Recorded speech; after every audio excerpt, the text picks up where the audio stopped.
করলা পাতার বড়া ভাজবো। করলা পাতা তুলে নিয়ে এসেছি, বাড়ির ছাদেই হয়েছে। দেখো পাতাগুলো কি সুন্দর, বড় বড় বড় পাতা। আর লোভ সামলাতে পারলাম না, তুলে নিয়ে এসেছি, বড়া ভেজে খাবো। তো যাই হোক, পাতাগুলো ভালো করে ধুয়ে নিয়েছি আমি। এবার আর একটা আমি এদিকে ব্যাটার গুলে নিয়েছি। ব্যাটার নিয়েছি বেসন, কিছুটা সুজি, নুন, হলুদ, গোলমরিচের গুঁড়ো ভালো করে দিয়ে ফেটিয়ে রেখেছি। এই দেখো, আরেকটু এর মধ্যে আমি গরম সর্ষের তেল দিয়ে দিয়েছি। এই যে ভালো করে ফেটিয়ে রেখেছি। এবার বেশ খানিকটা তেল আমি কড়াইয়ে দিয়ে দিচ্ছি। কড়াই লাল করে গরম করে নিয়েছি। একটু বেশি করে তেল দিতে হবে, কেননা বড়াগুলো ভাজবো, তার জন্য বেশি তেল দিলে ভালো হবে ভাজা।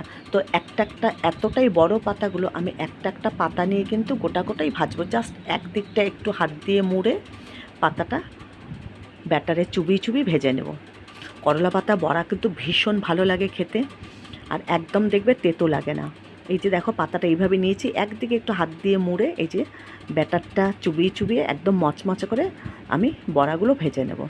একদম গরম গরম ভাতে দেখবে, খেয়ে দেখবে দারুণ লাগে খেতে। কারা কারা আমার মতো করলা পাতার বড়া খেতে ভালোবাসো অবশ্যই জানাবে। আর আমার ইউটিউব চ্যানেলটাকে সাবস্ক্রাইব করে নিও, দীপ্তির রান্নাঘর।